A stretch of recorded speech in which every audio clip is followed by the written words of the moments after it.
Assange livre, Sara Vivacqua, do DCM, conta os bastidores da campanha e o papel do presidente Luiz Inácio Lula da Silva. Vamos lá. O voo VJT 199, que saiu do aeroporto de Stansted, em Londres, na segunda, e que levava o jornalista e editor Julian Assange, aterrissou nas ilhas remotas de Saipan, no Oceano Pacífico. Isso foi ontem. Assange se opôs a viajar aos Estados Unidos para firmar o acordo que lhe fará um homem livre e foi levado a esse território, parte da empreitada expansionista americana na região, como estratégia de sua guerra híbrida com a China. Ou seja, sim, ele pisou em solo americano para firmar esse acordo judicial. Ele assinará um acordo diante de um juiz americano e, por fim, seguirá para a Austrália como um homem livre. Deve chegar em Canberra, dia 26, às 18h41, no horário local, ou seja, ele já chegou. Assange se declarará culpado do crime de conspiração com Chelsea Manning, por obter e disseminar de forma ilegal informações confidenciais de segurança nacional dos Estados Unidos, em contravenção ao artigo 18 da Lei de Espionagem de 1917. Sempre há um preço para essa liberdade, meus caros, minhas caras. Só um minutinho, gente. Deixa eu só mandar aqui uma mensagem. 2 minutinhos, vão curtindo e vão compartilhando, vão curtindo e vão compartilhando. Sempre há um preço para a liberdade. Sara Vivacqua, advogada e jornalista do DCM, foi peça fundamental da campanha oficial de libertação de Assange em Londres. Deu reconhecimento mundial ao caso ao inquirir o presidente Lula numa coletiva em Londres, mas seu maior trabalho foi realmente o da diplomacia nos bastidores. Ela conta com exclusividade ao Diário do Centro do Mundo. Stella Assange viajou à Austrália com os 2 filhos um dia antes de Assange embarcar e apenas um grupo muito restrito tinha conhecimento disso. Como editor-chefe do Wikileaks e talvez o seu pai. A produtora pessoal da campanha de Stella, seu melhor amigo e os demais ficaram sabendo das notícias pelas manchetes da imprensa. Segundo Stella, esse acordo tornou-se uma possibilidade na semana passada, no dia 19, mas como a realidade apenas nas últimas 72 horas e tudo se desencadeou muito rápido, até então tudo permanecia incerto.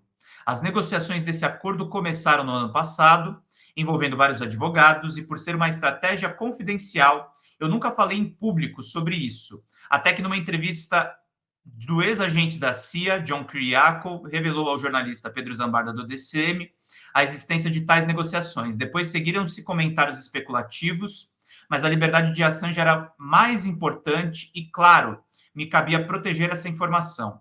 Na minha opinião, essa era a única saída possível para sua liberdade, mas com resultados muito incertos e que só teria impulso para acontecer se a pressão política escalasse. É preciso lembrar o contexto em que Lula e o então presidente López Obrador, do México, falaram a favor de Assange pela primeira vez. Assange era um tabu e um alto risco político.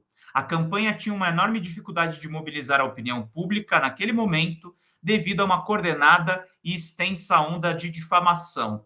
Os ativistas pró-Assange eram atacados e muitas instituições negavam eventos ou convites com palavras rudes. Havia barreiras com parlamentares europeus, americanos e britânicos. Assange era um lixo atômico e era imperativo de sobrevivência se manter distante desse caso. Nenhum cabeça do Estado europeu ou americano até hoje se pronunciou em favor da causa de Assange, que transcende a sua pessoa e abala os alicerces de toda a democracia. Houve muitas manifestações de hostilidade, desde Trump, seu vice Pence e até um juiz do caso. Com a vitória de Lula, o editor-chefe do Wikileaks, Christian Hefferson, me chamou para organizar uma tour na América Latina. Ele tinha a compreensão ou a intuição de que havia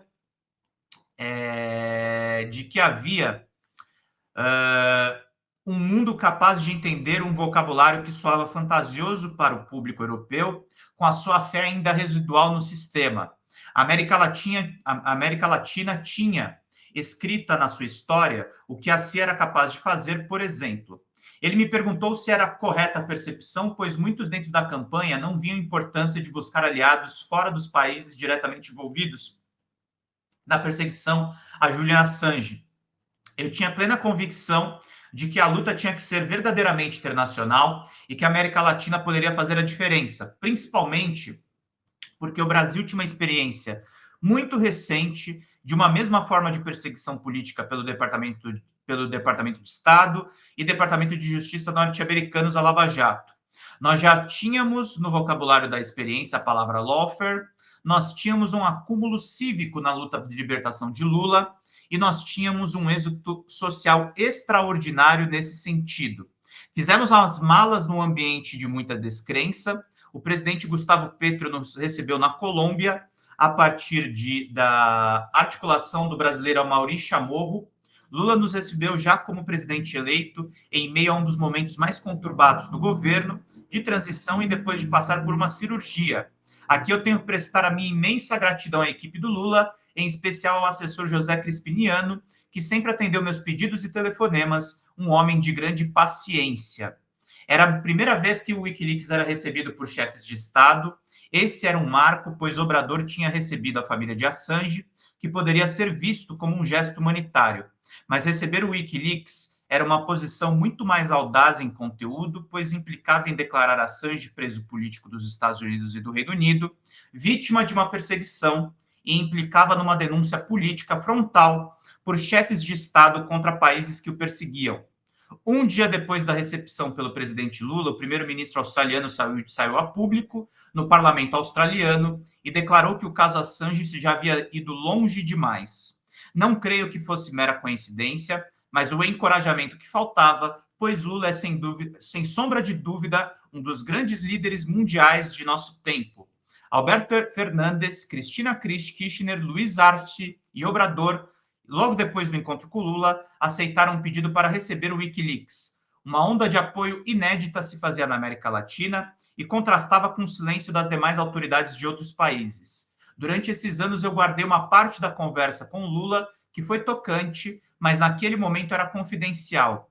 Lula prometeu que conversaria com Biden, o presidente dos Estados Unidos, sobre Julian Assange. Olha que importante, gente, essas informações que a Sara está levantando. Ela falou com o presidente da República sobre a libertação do Assange. Aliás, agradecer a Sarinha por ter lembrado da entrevista que eu fiz lá com o John Kiriakou, que foi o tema do nosso editorial agora há pouco. Então, a Sara acreditou aqui a informação que eu falei para vocês agora há pouco. Vamos seguindo então aqui, meus caros, minhas caras, vamos continuar seguindo. No Brasil, João Pedro Stedley e o MST organizaram uma agenda parlamentar e cultural do Wikileaks, que resultou em uma resolução na Câmara e outra no Senado em favor de Assange, encontro com grandes nomes brasileiros, eventos na sociedade civil. A recepção do Wikileaks no Brasil foi um dos momentos mais vibrantes desta campanha, uma campanha que ganhava outro espírito e contorno. Membros ilustres da Comissão Arnes de Direitos Humanos se somaram e Lula falou sobre Assange na Assembleia da ONU, em Nova York, em setembro de 2023, o primeiro líder a falar sobre um tema numa tribuna internacional. Lula entregou o nosso pedido, uma carta de Stella Assange ao Papa Francisco, 3 dias depois a recebeu no Vaticano. Em solo britânico, na ocasião da coroação do rei Charles III, e depois de conversar com o primeiro-ministro Rishi Sunak, Lula foi o primeiro e único chefe de Estado a falar sobre a ação inglesa, era ilegal e tinha que ser revertida. Lula continuou sua tour pela Europa falando sobre o caso Assange. Eu sempre acreditei que, para ele, a questão de Assange era pessoal. Lula sabia o que era ser perseguido injustamente, por estar na vanguarda do seu tempo e por desafiar o poder constituído, meus caros e minhas caras. Olha só, tem mais texto aqui, eu achei que tinha acabado.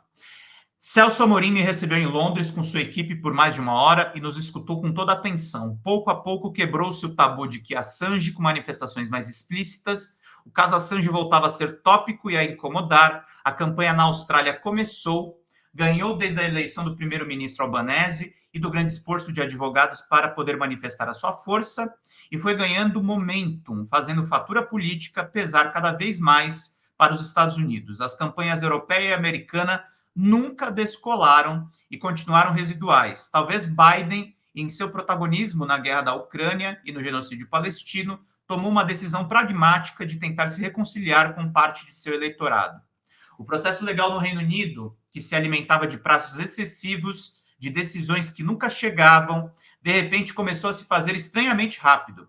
Na minha percepção, a possibilidade de um acordo sempre esteve sendo aventada e as cortes britânicas decidiram aceitar a apelação para salvar a sua reputação e se alinhar com as ordens americanas. Assange está livre, eu mesma duvidei dessa possibilidade em muitos momentos. Dessa vitória, acho que o que se impõe é um sentimento de que muitas causas tidas como perdidas, até por nós mesmos, talvez não sejam quando lutamos por um ideal. Hoje a luta pela liberdade da Palestina é tida como uma dessas causas perdidas. Mas quando observo a força e a coragem do povo palestino, eu tenho dúvidas. Toda a fé é testada, as pessoas mais religiosas podem em algum momento se sentir abandonadas por um Deus ou desacreditar da sua existência. A luta política não é diferente e as grandes mudanças geralmente se manifestam primeiro nas suas formas mais invisíveis até se tornarem visíveis. Grandes líderes passaram por grandes provações, mas a natureza humana ocidental é muito materialista e imediatista. Acho que muitas possíveis vitórias passam despercebidas por nós. Da luta, posso falar do meu processo individual, primeira perda da inocência numa forma de idealismo puro, quando se lida com grandes causas e ideias. Nem todos integram uma luta pelas mesmas razões. Os desafios internos entre os iguais podem ser muito mais duros e injustos do que os externos. Mas o grande legado dessa luta, para muitos de nós, foi o paradigma inaugurado pelas próprias revelações de Assange e que se perpetuou na sua própria luta por liberdade. A virulência dos impérios e como a sua máquina de propaganda e secretismo é um grande sistema de opressão. Quem são os terroristas? Os povos colonizados que lutam pela sua independência ou Hillary Clinton, que apoiou o Estado Islâmico na Síria, Obama que expandiu a guerra dos drones, Bush e Blair que devastaram o Iraque, baseados em uma mentira, e Biden que promove um genocídio? Que prova temos que os Estados Unidos levam a democracia à Líbia, Síria, Iraque, Afeganistão, Iêmen? Não é possível ler o mundo com os mesmos olhos ou acreditar na grande imprensa? Depois das grandes revelações do Wikileaks, com provas cabais da barbárie das nações que exercem sua supremacia, de valores e ideias monolíticos e que nos convencem de sua superioridade moral. Para nós, geradores do mundo multipolar, muitas questões sobre a nossa soberania e a nossa autoimagem impõem uma reflexão completa. Meus caros e minhas caras. Vamos ver aqui o corte em que a Sara Vivaco fala do Lula sobre a causa do Assange. Vamos ver juntos. De que a liberdade de expressão e o direito de saber está ameaçado globalmente. E tem total consciência de que a liberdade de expressão e o direito de saber está ameaçado globalmente. Eu gostaria de saber qual é a sua opinião a respeito do preso político inglês da Inglaterra, Julian Assange, que está a 10 quilômetros daqui, nesse exato momento. Obrigada.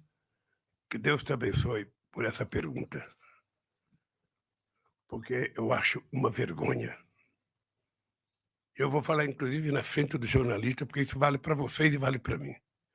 É uma vergonha que um jornalista que denunciou as falcatruas de um Estado contra os outros esteja preso, sabe, condenado a morrer na cadeia, e a gente não fazer nada para libertá-lo. É um negócio maluco. A gente que briga e fala em liberdade de expressão, direito de gritar, direito de... Ou seja, o cara está preso porque denunciou as falcatruas.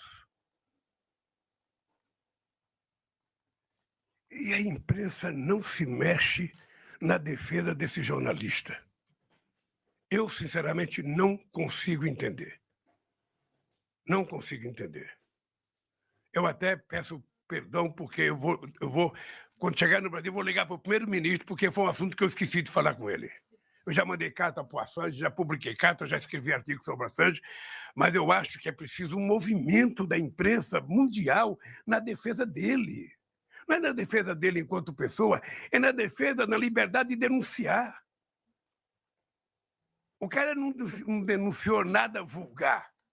O cara denunciou que um Estado estava vigiando os outros. Sabe? E isso virou crime contra o jornalista. E a imprensa que defende liberdade de imprensa não faz um movimento para libertar esse cidadão. É triste, mas é verdade. É verdade, a gente precisa colocar nossas teorias na prática de vez em quando. Grande presidente Luiz Inácio Lula da Silva, gente. Tô até emocionante aqui contar essa história para vocês. E muito digno a Sara lembrar também do meu trabalho. Tenho um carinho enorme pela profissional que ela se tornou. E que bom que a gente teve uma vitória importante de liberdade de expressão nesse caso, meus caros, minhas caras.